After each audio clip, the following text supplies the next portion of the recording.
তাহলে 2 পিস দিই, হলে 2 পিস দিই, হ্যাঁ আর কালকে খাওয়া মনে খা খা খা খা হ্যাঁটা শেষ খা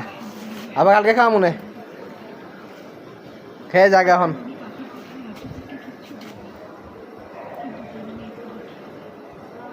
এক কামড়ে শেষ দিদি শেষ খাইছ বুঝছে আবার কালকে খাওয়ামু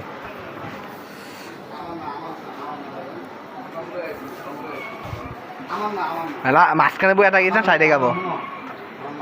হিসাব শেষেছে এগুনা মুখটা সে উপরে যা যা থাক জায়গা জায়গা জায়গা জায়গা